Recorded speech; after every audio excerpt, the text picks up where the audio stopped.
I'm so happy to be talking to Jon Coyles today, my colleague and friend at Major League Baseball. So, Jon, thanks for joining me. And can you just tell everyone a little bit about yourself and your position at Major League Baseball? Sure. Thank you, Andrea. My name is Jon Coyles. I am the Senior Vice President of Drug Health and Safety Programs at Major League Baseball. I have been at MLB for over 18 years now. And if I were to sum up my role, while I was initially hired to oversee Major League Baseball's significant drug testing programs that apply to players and non-playing personnel over the past 18 years through our collaborations with experts like Andrea, Lindsey, and our consultants and advisors that we have at MLB. I was very fortunate to be able to grow into a role that's not just about performance enhancing substances or prohibited substances, but a whole spectrum of player health and safety initiatives that includes other substances like tobacco and alcohol policies, but also more medical facing health initiatives like our concussion policy,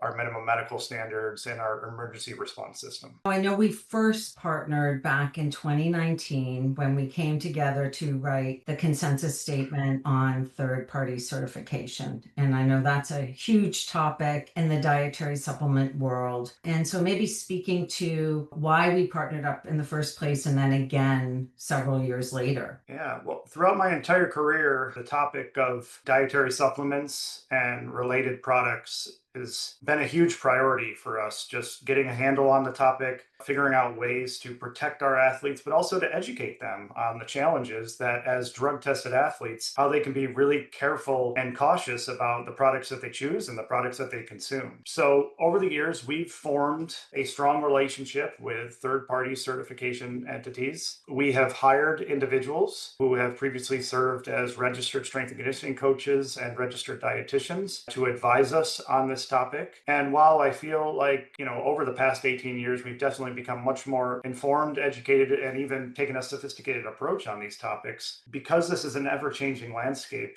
it's still incredibly important that every few years at a minimum, we do a check on ourselves to make sure that we're in the right place. And while we've dedicated a ton of time and energy developing educational and awareness resources for our teams and our athletes, we always look to others that, do a really nice job in this space. And through our advisors, it was in probably the 2017 to 2019 timeframe that we became aware of the incredible resources that DoD had developed through Operation Supplement Safety. And, that was in large part led by you, Andrea. And, those were online public facing resources that were just very well done, were evidence-based, really just stating the facts. But they were things that, as kind of a supplement to our supplement education, pun intended, we started pointing our athletes to the ops resources as well. So, that was really, I think, kind of the trigger to us starting to work together. But the first major project that we ever came together on was in the 2018, 2019 timeframe, where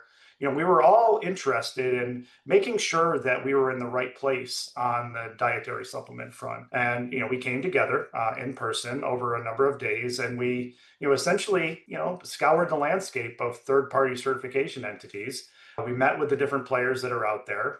We asked the hard questions, and it was just a very, very helpful and collaborative exercise to have representatives from DoD, from Major League Baseball, the Major League Baseball Players Association, our union, as well as USADA and UFC, to put our heads together and to see, are we headed in the right direction, or should we go in a different direction? I was just very proud of the fact that not only did we just meet, discuss, we also put our thoughts and our recommendations and our expertise on paper and developed a consensus statement that, in essence, wrote up and published the standard that we thought third-party certified entities should have for professional athletes subject to drug testing, or frankly, any athlete subject to drug testing, as well as military personnel. And not only did we have a published paper that we could point to, but we could also say, not only is this the standard for Major League Baseball, this is also the standard for the Department of Defense. That partnership, that connection, just kind of a start of a fruitful partnership that has born into,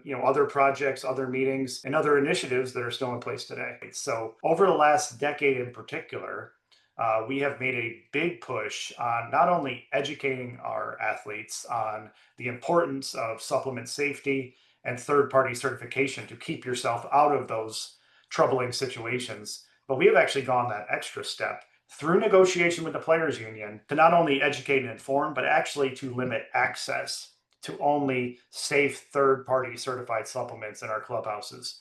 In the 2014, 2015 timeframe, we entered into an agreement that is still in place today that all 30 of our major league clubs are required to make available to players when they're at home in their home ballpark, when they're on the road for half their season, and even when they're in spring training and away from the workplace during the off season. Our teams are obligated to provide to them multiple categories of different certified supplements to not only just make it very simple for them and very direct that if you use this you are going to be fine. It's one where we have set our athletes up for success. We have set our athletes up to avoid these risks of unintentional exposure or contamination through the collectively bargain agreements that we have in place. Look, I recognize that we are Major League Baseball, right? We have resources. We have the ability to put things in place that might not be possible in a military setting per Mhm. se or a university setting. But I do think our experience just underscores the importance of third party certification, and that if you do focus on just those products that are tested and essentially certified to be free of prohibited substances and unsafe substances, you just won't run into any issues. And, I'm just very fortunate to say, and knock on wood, over the past decade or so, since we've had that, rather robust policy in place, the number of issues that we've had with our thousands of athletes is next to none. And the few issues that we have had, it's just intentional, uninformed decision making that is not a result of a lack of education or awareness or even a lack of access to certified supplements. It was just a poor decision that resulted in a bad outcome. I think one of the things we talked about, we had a few panels at that PES summit, was some of these novel and emerging substances and how athletes and service members are getting their hands, but really that it's becomes a public health issue. Sure. By virtue of our position in professional sports, we've had a high level of concern and had knowledge of these novel emerging substances for a decade or longer. These were things that were unapproved for human use and were really available to athletes who are looking to cut corners or enhance their performance illicitly through black markets or shady unregulated clinics, not really out in the public domain. And when we would make our public announcements, the positive test and the discipline, many members of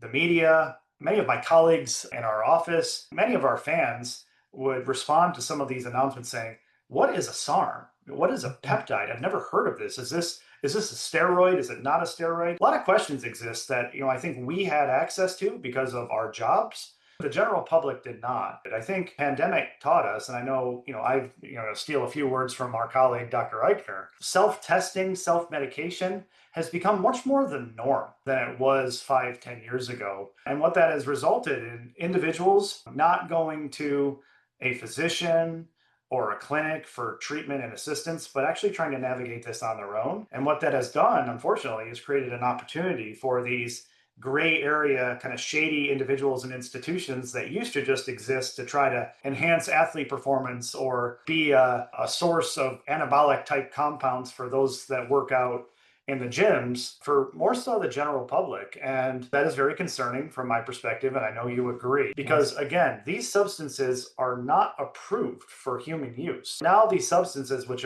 we just don't know enough about, we know that they're banned and they should be. We know we can test for them, but what do they actually do to the human body?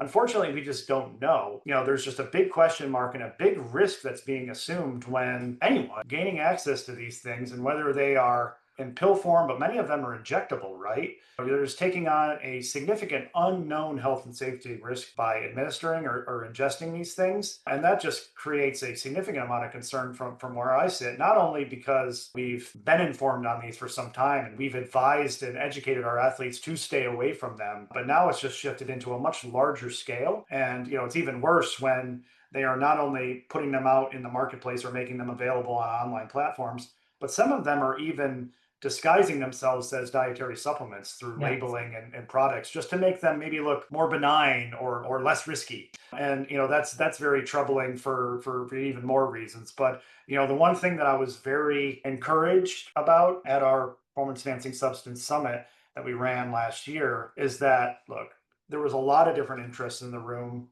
There was industry, there was third-party certifiers, there were product manufacturers, there were sports leagues, there were Olympic entities, there were military personnel, and we didn't agree on everything. But the one thing that we agreed on was that these novel and emerging substances, these research chemicals, have no business being labeled and marketed as a dietary supplement. And that's something that I think having a consensus on that topic not only created some momentum that I knew that we were not just meeting for the sake of meeting, we could actually work together and try to make a difference. But I also think that even if we have to start small with kind of a niche, narrow issue that we can all agree on, if that will bring us all together, I do think that collaboration has a high likelihood of ultimately resulting in just better regulation and better safety standards.